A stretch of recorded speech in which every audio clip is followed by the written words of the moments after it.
From our broadcasting house here on Wesley Street in Sierra Leone's capital, Freetown, this is Primetime News on AYV TV and radio.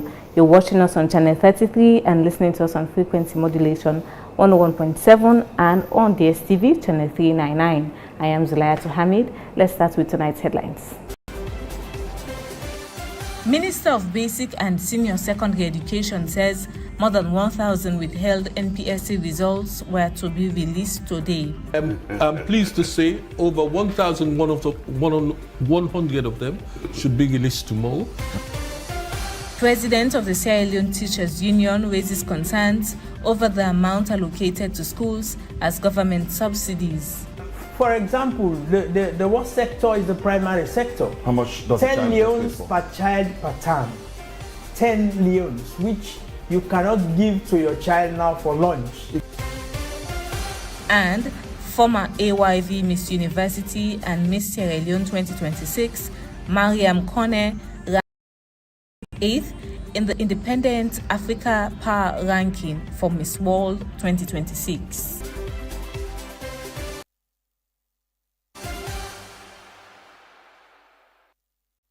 The Minister of Basic and Senior Secondary Education, Conrad Saki, has disclosed that more than 1,100 withheld results were expected to be released today. Now, today, the 20th of August. Now, the disclosure was made during an interview with Umar Fofana on the state of the nation, where the discussion also focused on examination malpractice and the persistent challenge facing Sierra Leone's education sector. A reporter, George Batilo Powell, tells us more. As I speak, the Minister of Basic and Senior Secondary Education, Conrad Saki, has revealed that more than 1,100 withheld NPSC results will be released today, 20th August 2026. He made the disclosure during an interview with Umar Fofana on the State of the Nation program. I am pleased to say over 1,100 of them should be released tomorrow. Okay. We actually start the placement into senior secondary school next week, so we are not disadvantaging them. We could have held the entire results, but then if you think about the mathematics, you will have held back 160,000 kids because of 1,600. So I thought we can still release the results as early as possible and then work on the smaller amount within 61 schools. And I think as I speak, there are about 42 schools that have already submitted. So there are roughly about, if I'm right, 17 that we are still chasing. The issue of withheld NPSC results also brought renewed attention to examination malpractice, a long-standing challenge in Sierra Leone's education sector. During the discussion, Umar Fofana referenced former Education Minister Dr. Minkailu Ba, who at the time described the state of education as being worse than Ebola. Issue of exam malpractice. I remember when he was Minister of Education, Dr. Minkailu Ba, if I remember his name very well, he said at a conference at the Bank Complex in Kinton that exams malpractice was worse than Ebola and the civil war in Sierra Leone put together. That tells you how much he felt strongly about how bad this thing was eating into society. Who would he blame for exam malpractice? Concerns over examination malpractice have also been raised by President Dr. Julius Marabio, who has recently spoken against the practice and its impact on the country's education system. You have a huge task on your hand. Parents are helping their children to cheat. Schools are helping their students to cheat. And I will stand here and say, even WAEC is helping our children to cheat us. Yes, we have to change this. It will not help us. We are going down. For retired educationist Sylvester Mew, the blame of examination malpractice falls on all education officials, including the Ministry of Basic Education. Well, there are a lot of people you have to blame. I will start off first of all with the Ministry of Education. They have a lot of teachers who are not on government payroll. And when they are going to conduct exams, they go on what they call Operation Pay Yourself. I will have the evidence that they tell children when they are coming, pupils, When you are coming tomorrow, come with 50 leon. Exam malpractice is a serious challenge in Sierra Leone now. Responding to Mew's concerns, the Minister of Basic and Senior Secondary Education had this to say. So let me go back to the point that Mr. Mew is making. Now, in every jurisdiction that I have visited or worked in, teachers will always tell you that they are not paid well. And I don't know of any other jurisdiction where that becomes an excuse for corrupt practices. Meanwhile, the teachers' union says it maintains zero tolerance for issues that undermine the integrity of education, including examination malpractice. But I would want to tell you that the union has what we call zero tolerance to 5 issues. 1, examination malpractice is one. We always tell teachers, the minister can be a witness when we hold meetings, we always say this, and we will never support anyone caught doing any of these things. However, President Bakapoma revealed that, in some circumstances, teachers request money from pupils to undertake practical activities in schools, which he attributed partly to delays in the payment of school subsidies. But we would also want the government and the minister particularly to understand that, for example,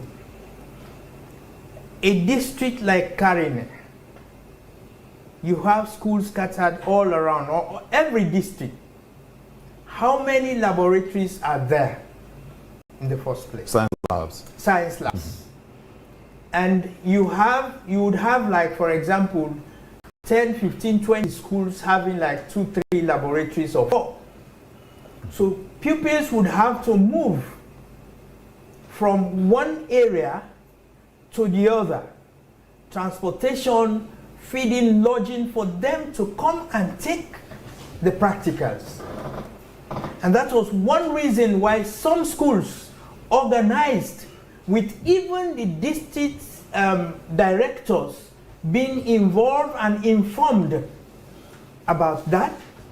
They discussed at community level, there was consensus, and those monies were collected for the pupils, for the facilitation of the pupils to take these practical exams in the centers where the laboratories are. Even though it's meant to be free? Yes, it's meant to be free. But then, if the school would say every parent should take responsibility of his or her child coming to the center, taking lodging, that could be chaotic, and sometimes we limit some of the pupils. Same for the exams particularly. For the others, we are always against. Responding to concerns over schools requesting money from individual learners, Minister Conrad Saki said the Education Act provides that no school should ask individual learners for money without the approval of the minister. I just want to remind the President that in the Education Act, it allows schools to raise money. And if schools are going to ask individual learners for money, it must be approved by the minister. How so? By the DD in the district? No, well, it must be approved by the minister, and if it means that the minister's representative there will have to do it, but I will have to sanction it. What? Section 50, subsection 1B of the Education Act 2023, which outlines the functions of boards of governors, provides for the board to fix charges where appropriate, with the approval of the minister. For the ordinary Sierra Leonean, however, the question remains, when will examination malpractice finally end in the country? George Batilo Powell, AYV News, Freetown. Now, still on education tonight, the president of the Sierra Leone Teachers Union, Ibrahim Bankapoma Kagbo, has raised alarm over the amount government allocates to schools as subsidies, calling the funds too thin to keep classrooms running. Now, he says the primary school gets 10 leons per pupil, junior secondary schools get 50 leons, and senior secondary schools 60 leons. Now, the numbers reflect the government's share of spending directed to education has fallen sharply from a third of the national budget in 2021 to under a fifth by 2024. He also claimed schools have gone 3 years without receiving teaching and learning materials on AYV's State of the Nation. Judge Bartilo Powell again. The president of the Sierra Leone Teachers Union, Ibrahim Bankapu Akagbo, says the current subsidy structure cannot sustain the basic running of a school, let alone improve outcomes. Beyond funding, he raised concern over the absence of teaching and learning materials, which he says schools have not received from the government in 3 years. For example, the worst sector is the primary sector. How much does 10 leons per child per term. 10 leons, which you cannot give to your child now for lunch. It's 50 in the JSS and 60 in the SS. So it's 10, 50, and 60. Yes, you can see the disparity. Year in, year out, subsidies always come late. And that was one reason for the last strike we organized, because we think government should put some more emphasis, pay some more attention, and give some more priority to the payment of school fee subsidies.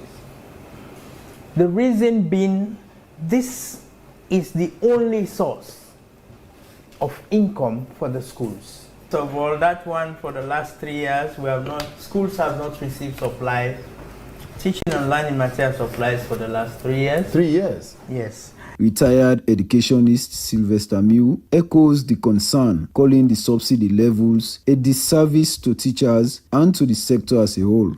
I think the money is too small when you take into consideration. At times when they tell you in the primary school the total amount they are collecting, it's not even enough to pay 2 people for 2 months. It is really, really sad. The Minister of Basic and Senior Secondary Education considered that subsidy payments have faced delays, and in spite of the challenges, government has continued disbursing funds to schools. I think I would very clearly say and confidently that for the last 3 years that I've been the Minister of Basic and Senior Secondary Education, the government has paid the full complement of subsidies to all of our schools. Even if they sometimes come very late? No, I agree that it comes late, and this is something that we will work on. And this is something that I intend this year to work on. And by the way, just to confirm that the subsidies for the 3rd term is being processed as I speak. And so I know that it will be paid. So let me just give you an experience in a different jurisdiction. I ran government programs in the UK where government had to pay. And let me tell you that even in a developed country, government sometimes is late. I'm not making excuses for that. But what I'm just saying, from my own leadership experience, the way we did it was to make sure that we made some provisions. So you had your working capital that you saved to make sure that you can cover some initial costs. And if government is paying you, it's almost a guaranteed check. And so I am pretty sure that you can have some form of credit arrangement. Having said that, we need to pay subsidies on time, and this is something that we'll work on in the new year, this new academic year. But what we want to make sure that we do is to make sure that we clear the subsidies for last year before school reopens. The concerns have reignited calls for deeper investment in schools to ensure the free quality school education program is properly backed at the classroom level, particularly in the provinces. George Bartilo Powell, AYV News, Freetown. And now, for 2 decades, Sierra Leone's public sector has scored just 34 out of 100 on Transparency International Corruption Perception Index, a figure that has barely moved since 2003, when the country averaged a mere 28 points. Against that backdrop of stalled reform, a 2-day national symposium on the harmonization and standardization of the public sector policy practices is now underway, bringing together ministries, departments, and agencies face to face with the question of why policy so often fails to translate into results. The story is compiled is filmed by Aki Koka and reported by my colleague Mohamed Bakar Kamara. It is a question with a track record. Sierra Leone sits at 109 out of 180 countries on Transparency International's latest Corruption Perception Index, scoring just 34 out of 100, a figure that has barely shifted in over 2 decades, averaging 28 points since 2023. Vice President Dr. Mohamed Judah Jallow, delivering the keynote, argued that development cannot rest on policy documents alone. It demands consistency, coordination, and follow-through across institutions for policy delivery. Policy formulation and implementation is no doubt the core function of the public sector. How we make policy and how we organize ourselves to deliver it is very important to governance effectiveness. This morning, I will speak essentially along 2 axes. First, on content issues. What is policy about and policy coherence? And the second one on framework, that is the mechanics of the policy itself. Distinguished ladies and gentlemen, I must say that in that regard, His Excellency the President has made transforming the public service architecture one of the big 5 game changers of the medium-term National Development Plan 2024-2030. The ambition is essentially to build a public service that is efficient, professional, result-oriented, and capable of attracting and retaining the talent required to deliver on our national development agenda. The gathering gives stakeholders room to interrogate existing practice, expose the gaps that have repeatedly stalled reform, and push for genuine harmonization across governments. And these are things that we cannot control because the constitution of the country, as it is currently, Act No. 6 of 1991, allows His Excellency the President the latitude to create and establish ministries, departments, and agencies. And so the size and the numbers are at his behest and his discretion. But what that means basically is that whenever we have a new creation, it means also that there are implications for the mandate of the ministry. And too many times also, we realize that though the ministries are supposed to be seen as individual entities, by their makeup and general operationalization, they have cross-cutting relationships, and sometimes we do not pay attention to that. His Excellency the President has been asking us, has been pleading with us, that we have what he refers to as the one government approach. That means we run one government for the Republic of Sierra Leone. And this effort is also part to underpin and make sure that happens. As Sierra Leone chases its development targets, the emphasis now falls on public sector that does not just plan but delivers. The symposium's real test wouldn't be measured here, but in whether its recommendations survive contact with actual implementation. Mohamed Bakar Kamara, AYV News. A delegation of ministers and senior officials from the Democratic Republic of Congo has wrapped up a learning mission in the West African nation focused on the country's gender accountability framework. Now they examine how the country tracks and measures progress on gender equality, particularly through the Gender Equality and Women's Empowerment Act. AYV's Yero Jallo files in this report, which was filmed by Emmanuel Sisse. The mission comes at a time when countries across Africa are increasingly looking beyond the enactment of gender policies and laws towards stronger systems for measuring implementation and impact. In Sierra Leone, the Gender Accountability Framework has been developed as a practical mechanism for ranking progress, identify implementation gaps, and strengthening institutional responsibility for gender commitments. The visit is set against a sobering backdrop on the World Economic Forum's 2025 Global Gender Gap Index.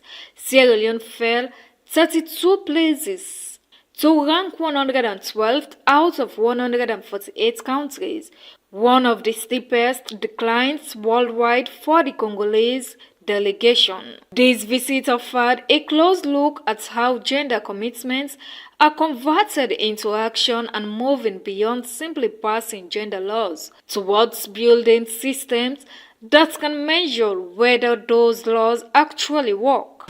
Comme vous l'avez dit, Madame la Ministre, nos pays africains traversent. As you well said it, our African countries are facing the same challenges. In the government, women are 36% currently.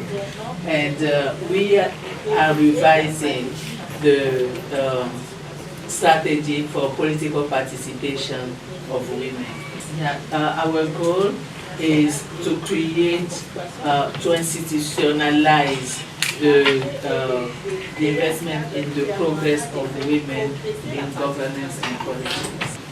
We're revising our national gender policy, working, developing our family, national family policy. Et nous sommes en train d'élaborer aussi la politique de la famille. The exchange underscores a wider truth that gender equality gains ground faster through shared African experience than isolated national efforts.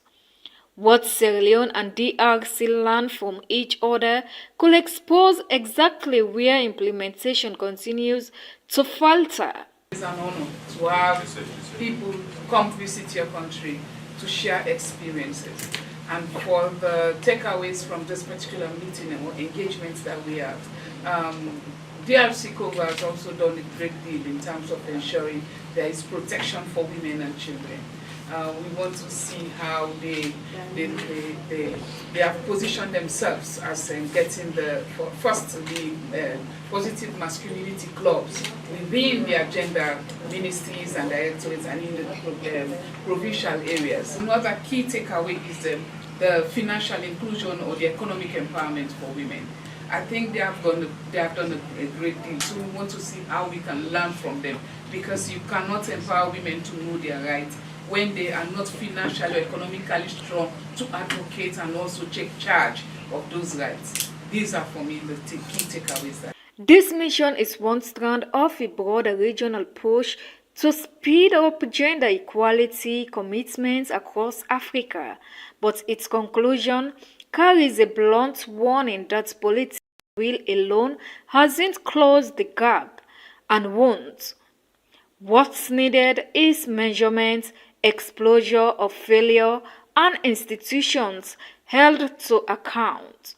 Yero Jallo, AWV News, Freetown. Sierra Leone remains gripped by a mental health and psychosocial support crisis fueled by the lingering effects of civil war, the Ebola epidemic, climate shocks, poverty, and rising substance abuse, including the spreading of Kush epidemic. Now, with care still concentrated in Freetown, authorities and partners are shifting focus towards community-based support, helplines, and grassroots intervention. Now, the Ministry of Social Welfare's Mental Health and Psychosocial Support Services Department has been coordinating stakeholders' talks to strengthen emergency response, protection, and community wellness frameworks. AYV's Issa Bangura now reports with footage by Mohamed Kamar. For most Sierra Leoneans, mental illness remains hidden, yet its toll is dreadfully high. Decades on from the civil war, psychological trauma persists, compounded by Ebola, climate disaster, joblessness, and substance abuse. The rise of Kush, especially among young people, has deepened concerns over addiction and its ripple effects on families and communities. And the system meant to respond is stretched thin. Fewer than 10 psychiatrists serve a population of over 8 million people. We're here today with partners from different ministries, departments and agencies and civil society groups to review the MEPSS strategy 2019 to 2021. MEPSS Mental Health and Psychosocial Support Services strategy for 2019 to 2021. Of course, as the name implies, you can see that this document is 6 years old now. It expired in 2021. So the Ministry of Social Welfare is leading on the review with funding from UNICEF. So we're here today to look at issues. Of course, previously when this document was established, we had disasters like Ebola, the COVID, the mudslide, and other issues related to flooding and time things. But from that time to now, lots of issues have emerged. We've had pandemics where we're having currently drug and substance abuse. I know we're in a current state of emergency. And of course, we all know how drug and substance abuse is inducing mental health among young people. So the psychological impact of disasters is very, very critical. So that's why we are here with our partners to ensure that we look into the document critically to ensure that it is fit for purpose and is able to meet the test of time. This stakeholders session is meant to assess current approaches and tighten coordination between institutions working in this space.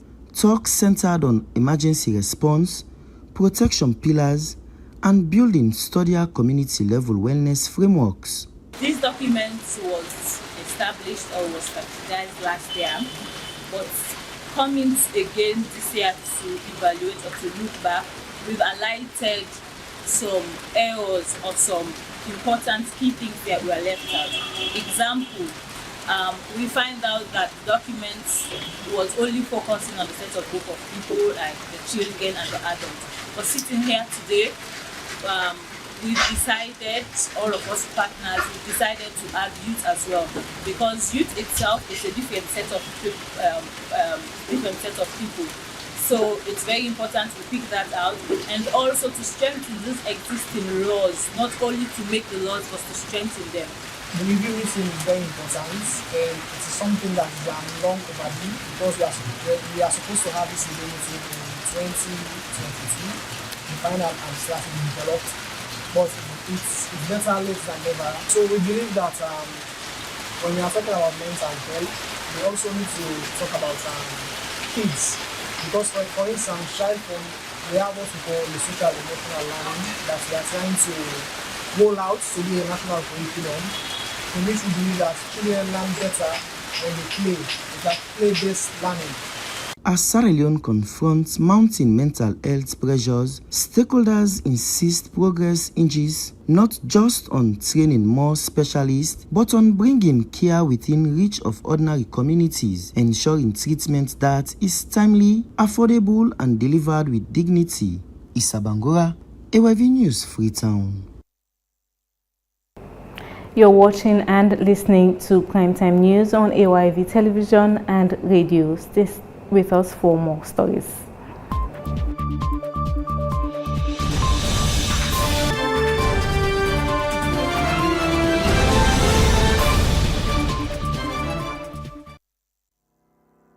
Do you know you can transfer money, buy airtime, and pay all your utility bills in just a minute?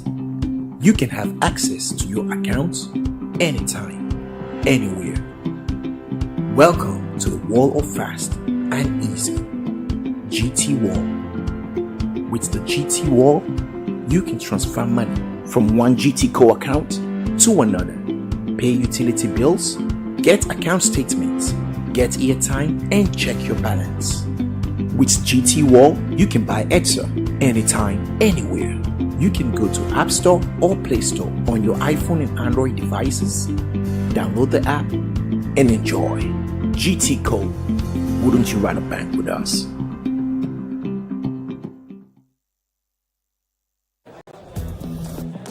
Mutik. This one is for the bold ones. The people who shaped their world and the winners who still put in the work. Cheers to those who start great things. When you start, you're hard to stop. You raise your game and never back down because you're bold enough to make it. To you I say, never stop. Mutik, never stop starting.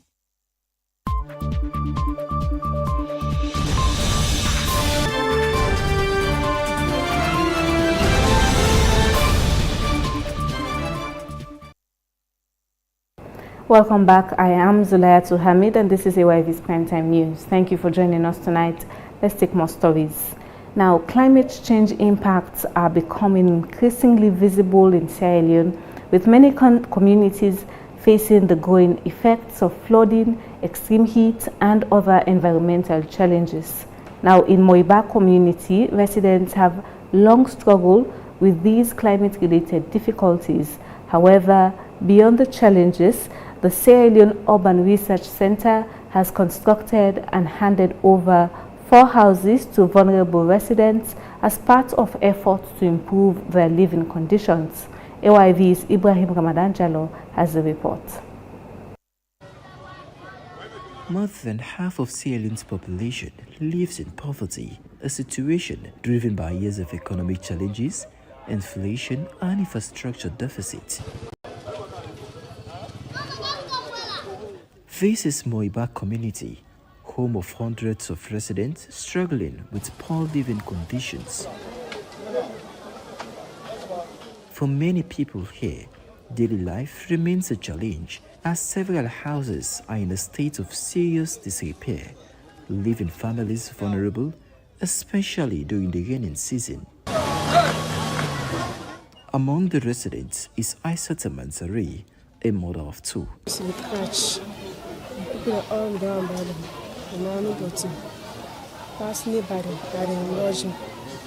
Aisata has lived in Moiba community for over 14 years. She says every rain season brings new difficulties as she battles with the condition of her home. Oh, the band nothing or where the game can show the water the entire side. Pass go sit down, come and send them to take the game court. Oh my God, let me never say I can do to say I forget me. Son, I can't die now. I can't be this thing now. I can't die. So I'm not getting no self for sleep. I think I can't die now. The place all down with yourself. You are tired of the can, so you are tired of the candle at the place. The breeze, the loud breeze you can and then Beyond the housing challenges, residents are also faced with another major concern: deplorable roads. Many of the damaged houses in this community are highly exposed to climate-related disasters like flooding and extreme heat. The Sierra Leone Urban Research Center describes the situation in Moiba as a serious threat, exposing residents to increased risks. Here we understood that the community is not only deprived, but there are other household level issues that they are facing, like heat, for instance.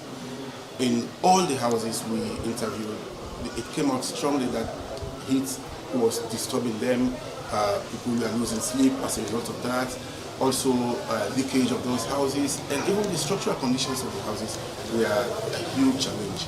As part of its commitment towards creating an inclusive, socially and environmentally just urban Sierra Leone, the Sierra Leone Urban Research Center has constructed 4 climate-resilient houses for vulnerable residents in the community. Don't get today, and they take this opportunity for open the house formally and for hand over the key to the house owner. So we have a selection criteria that we developed together with our partners in India and UK, Kenya, and other institutions within Sierra Leone. We all sat together to bring up our selection criteria. So those criteria were really strict and not favoring any specific house. As you know, we are not living in this community. So those criteria were what we use, looking at the kind of vulnerability the houses are facing, the materials that are being used to build those houses, and the income level of the household owner was also taken into consideration. But because of limited finances, we also looked at the size of the house as a condition. But one key thing we really emphasized on was the willingness of the homeowner to contribute. The 4 houses were officially handed over to their beneficiaries. The house owner can now come and get access to the key, to the room. One of the beneficiaries, Temu Kamara, says before receiving his new home, heavy wind often forced him to place heavy objects on his rooftop to prevent it from being blown away. The panels there, obviously, any season, was climb up and fan some stone there, put it there, fan plastic, put there for a little longer, the place not leak. But still, at that time they look back. But we wouldn't come back any season. We even spend some money for buy now 2 or 3 pounds for the place inside the damage. For Aissata Mansari, receiving a new home brings joy and relief as she begins a new chapter with her children, Alpha and her elder daughter. The intervention by the Salient Urban Research Center has provided hope and a safer living environment for families in the Moiba community. For AYV News, Ibrahim Ramadan Jallo reporting. Well, away from that, Action Aid Sierra Leone, working with implementing partner Women's Action for Human Development, has brought stakeholders and community members together in Makeni to assess projects tackling women's rights, food security, and climate resilience. The engagement centers on the participatory review and reflection process, which places community voices at the core of decision-making. Augusta Ethel Ture reports from Makeni. The stakes are high. Sierra Leone ranks 108 out of 123 countries on the 2025 Global Hunger Index, with hunger levels classified as serious. It's against this backdrop that participants in Makeni gather to weigh what is working and what isn't. Fatmata Fona Jallo, Regional Manager at ActionAid, explains the purpose behind the engagement. Today we are looking at the needs, the issues that came up yesterday from the communities. From the community engagements, they came up with about 7 issues, which ranges from education, health, food security, livelihoods, climate change, and all. So these are the issues that we are discussing today with the duty bearers, the stakeholders. That includes the council, the MDAs within the district, and other NGOs and civil society organizations within the district. Just so you know, some of these needs, they are out of the scope of our own strategy, but it has informed our advocacy drive to engage further so that maybe other organizations or even government or council can take up some of those issues. The World Food Programme reports more than 1 million people severely food insecure, with nearly 3/4 of households spending over 75% of their income on food alone. Aja Betty Alimami Sise, Director for WAD, outlines our organization's role and the value of direct community feedback amid the dreadful statistics. To encourage each and everybody here, especially for the line ministries and the MBAs, to see those issues on the flip chart today that are presented to the district stakeholders as something they could stand on, and then see how much they could come in and help. It is them that we as civil society are complementing. We do not have all the resources like the government has, to support our people. But I'm just encouraging them to take note of all the challenges there, take them back to their offices, and make sure they work towards some of those challenges. For residents, the exercise carries weight beyond the meeting room. The one man, but we don't get support. If you now go some of the villages, you might see them from out there. If you ask them, but book land, they will explain. But not only for say they don't want to go to school, they don't get support. Some of we go they talk to parents in the market. And me, the one way they help me, now only granny no more than and the granny one gets it don't hold. If I not said God sent the action me, will take me back to school. From don't become the problem. Through this review, communities are reflecting on food security, women's rights, and climate resilience.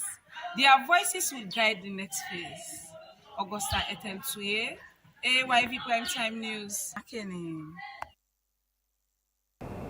And now in entertainment, former AYV Miss University and Miss Sierra Leone 2026, Mariam Kone is making Sierra Leone proud at Miss World 2026 in Vietnam.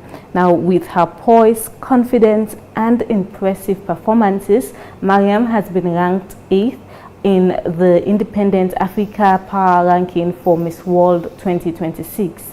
The latest Africa Power Ranking places her ahead of several fellow African delegates following her strong performances in the competition's sub-competitions. Now, voting is currently underway for Miss World People's Choice Award, and the First Lady of Sierra Leone, Fatima Madabio, has encouraged Sierra Leoneans to rally behind Mariam and vote for her.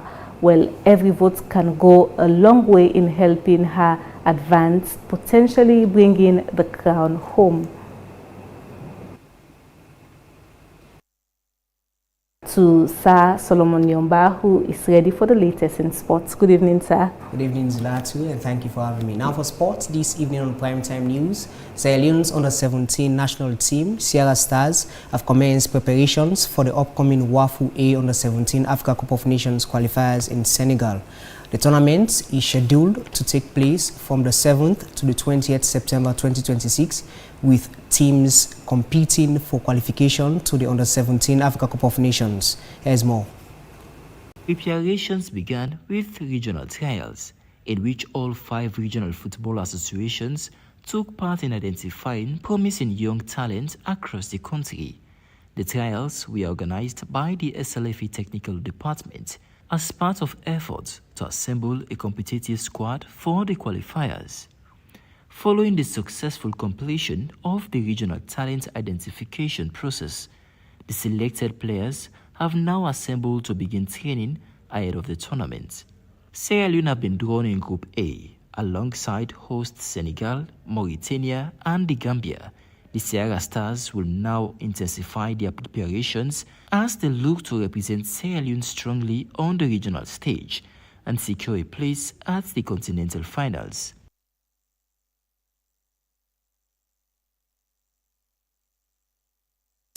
Now, Star Sports Academy lost 4-1 to Juliba as they exit the West African Champions Cup 2026 in Guinea. They played 3 matches in the championship, winning 2 and losing 1.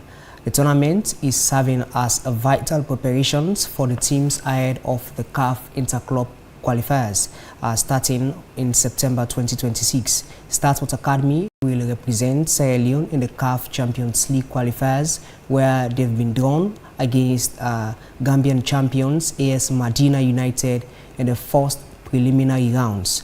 Well, that's all for our sports this evening on Primetime News. Over to you, Zulatu Ahmed. Thank you very much, sir, for the latest in sports. Well, that's all for Primetime News for tonight. For more stories, visit our website at www.ayvnews.com. If you have any comments on the news, please send us an email to info@ayvnews.com. I am Zulatu Hamid. Many thanks for watching and listening. Bye-bye.